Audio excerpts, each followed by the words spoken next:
रही hello, welcome to the new blog of raw moments with Reena. और हम जा रहे हैं शॉपिंग प्रिंसेस के साथ। क्या लेने जा रहे हैं हम?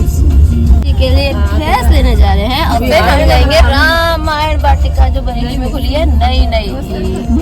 ये देखो मेरे बालों के साथ क्या हो रहा है ये क्या अभी गए।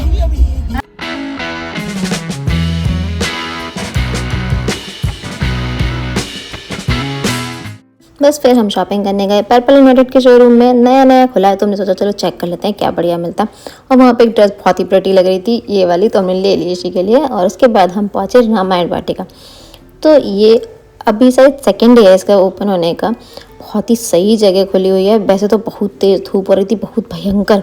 मेरा तो बिल्कुल भी मन नहीं था उस टाइम पे जाने का। मैंने तो सबको बोला था रात में आएंगे क्योंकि इतनी गर्मी है, मैं बिल्कुल नहीं जाऊँगी। मेरी तो गर्मी से बहुत जल्दी हालत ख़राब हो जाती है, लेकिन फिर भी कोई माना नहीं, सबको उसी टाइम जाना था तो फिर हम लोग चले गए। हाँ, अभी ओपनिंग की वजह से भीड़ बहुत ही ज़्यादा थी, लेकिन ठीक है क्योंकि एरिया बहुत बड़ा है तो इतना कुछ ऐसे पता नहीं चल रहा था। तो वैसे तो मेरा जीपीएस सिस्टम बहुत ज़्यादा ख़राब है, मुझे कोई सड़क रास्ते कुछ भी याद नहीं रहते हैं, लेकिन जितना मुझे याद है उस हिसाब से बता देती हूँ कि हम कहीं रामगंगा नगर कॉलोनी के अंदर गए थे। वहाँ पे ये बना हुआ है रामायण वाटिका। जैसे आप एंटर हो गए गेट से, वहाँ एंटर होते ये बड़ी सी राम जी की मूर्ति है और फिर अंदर पूरे एरिया में फ्लावर्स ही फ्लावर्स हैं और बहुत सारे इन्होंने राम जी से रिलेटेड स्टेचूज़ बना रखे हैं, वो भी बहुत ही ज़्यादा सुंदर है और काफ़ी बड़े एरिया में है। तो भीड़ इतनी ज़्यादा होने के बाद भी कंजस्टेड नहीं हो रहा था और कोई भी वैसे धक्का मुक्की नहीं हो रही थी, जिससे मुझे सबसे ज़्यादा इरिटेशन होती है। फिलहाल बरेली में ऐसे घूमने वाली जगह थोड़ी सी कम है, तो ये बन गया। अब अच्छे से मेंटेन होता रहे तो बहुत ही सही जगह रहेगी। ये भी घूमने के लिए पिकनिक स्पॉट बन जाएगा बढ़िया सा।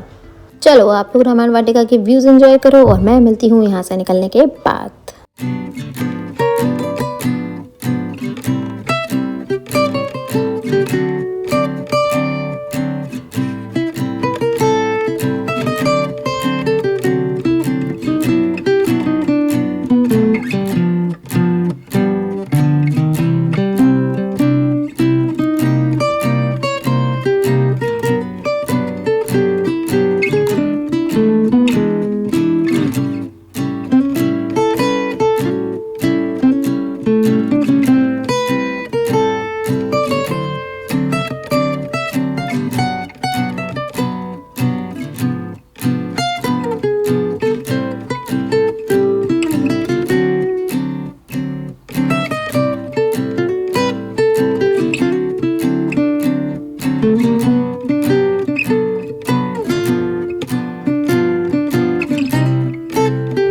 रामायण वाटिका के बीच में ये नोबिता और डोरेमोन क्यों है ये मुझे समझ नहीं आया।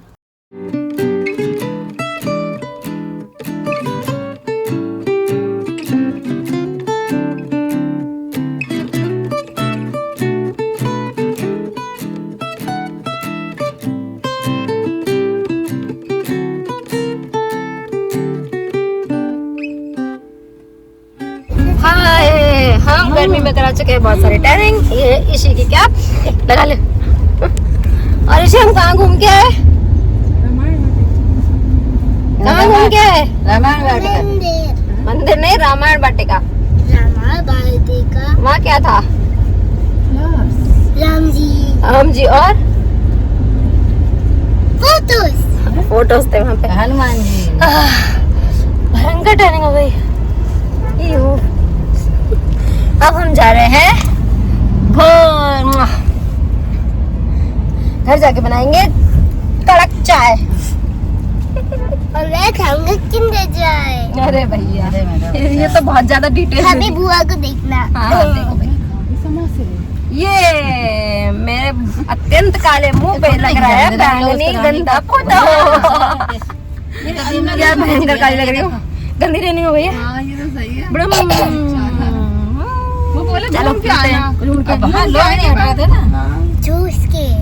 मुझे देखने के बाद में आपको पता चल रहा होगा बिफोर एंड आफ्टर मेरा क्या हाल हुआ था। मैं जैसे धूप में निकलती हूँ ना, मेरा ये हाल हो जाता है। मेरी स्किन इतनी ज़्यादा प्रोन है कि जैसे ही मैं धूप में जाऊँगी उसमें इतने सनबर्न और पैचेस हो जाते हैं ना कि मेरी बस हालत ख़राब हो जाती है। तो मेरा बिफोर और आफ्टर तो आपको दिख ही रहा होगा। ये अभी तक नहीं उतरा है मेरा उसका असर। तो फिलहाल वहाँ से आने के बाद हमने थोड़ा सा रेस्ट किया और रेस्ट करने के बाद ईशी को जाना था मॉल। क्योंकि वहाँ पे चलती है यूनिकॉर्न ट्रेन, तो सिर्फ उस यूनिकॉर्न ट्रेन की वजह से उसे जाना था, और वो भी कार से नहीं जाना था। थोड़े दिन पहले मैंने एक ब्लॉग डाला था जिसमें हम ई रिक्शा से गए थे, क्योंकि उस दिन हमारी मजबूरी थी इसलिए हम गए थे।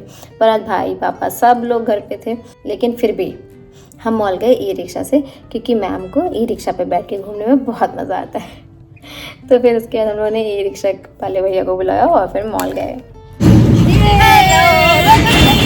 हम जा रहे हैं मॉल और ई रिक्शा में, ये दोनों इधर बैठे हैं, हम दोनों इधर बैठे हैं। हाँ, जहाँ पे यूनिकॉर्न ट्रेन होती है। और क्या आप कपड़ों वाली शॉप पे चलोगी? नहीं। क्या आप DIY चलोगी? क्या आप बरिस्ता चलोगी? कॉफी पीने? तो ब्राउनी कौन खाता है वहाँ पे? तो क्या आपने मना कर दिया? आप तो ना कर दिया, आपने तो मना कर दिया कि नहीं। इशी बाय बाय तो बोलो बाय। फाइनली हम लोग पहुंच गए मॉल। मम्मी और ईशी दोनों गए यूनिकॉर्न ट्रेन पे घूमने और मैं और भाभी गए कपड़ों के स्टोर में, क्योंकि ईशी को तो जाना नहीं था। तो जब तक हम दोनों ने थोड़ा सा सामान देखा, फिर ये लोग भी साथ में हमें मिले रिलायंस में, और वहाँ पे ईशी ने किए बहुत सारे कपड़े ट्राई। कोई अच्छे कपड़े मिले नहीं फिलहाल। उसके बाद हम पहुँचे बरिस्ता। हाँ, तो उसके बाद पहुँचे हम लोग Barista. Yes, I hate that place because वहाँ की सर्विस बहुत बहुत बहुत बहुत ही ज़्यादा स्लो है। मतलब वो इतनी देर लगाते एक छोटी सी चीज़ भी देने में।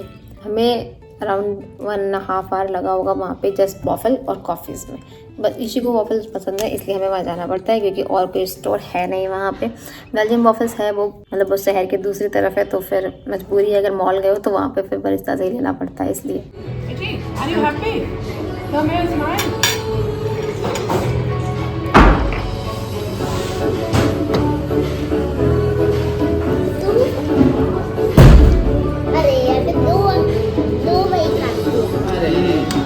तो इसी के वॉफल के चक्कर में मुझे भी अब कॉफ़ी की आदत पड़ गई है। पहले आई हेट कॉफ़ी, मुझे तो कॉफ़ी की स्मेल भी बर्दाश्त नहीं होती थी, पर अब मेरा यह हाल है कि मैंने बहुत सारी डिफरेंट टाइप की कॉफ़ी ट्राई भी की है और अब मुझे वो अच्छी भी लगने लगी है। कर दो, आ गया थैंक यू बोल दो। Very good. कॉफ़ी के बाद हम लोग बिल पे कर रहे थे, तो उसने कहा कि नहीं, हम मुझे भी बिल पे करना है, मुझे भी करना है, मुझे भी भैया को पैसे देने हैं। तो उसके बाद हम लोगों ने उसको वो भी करवा दिया। तो भाभी ने अपना फ़ोन दिया कि जाओ जाके स्कैन करके आओ, and he was very happy. तो ये सब चलता रहा। फिर फाइनली हम लोग घर आए और मैं बहुत बहुत बहुत ज़्यादा टायर्ड थी। एज ऑलवेज मेरी एनर्जी ख़त्म हो चुकी थी और ऋषि का पेट्रोल तो ख़त्म ही नहीं होता है, तो वो अपना खेलती रही। तो अभी हम जा रहे हैं, कंटिन्यू करते हैं और आपसे मिलते हैं नेक्स्ट ब्लॉग में। So till then stay happy, stay healthy, take care, bye bye.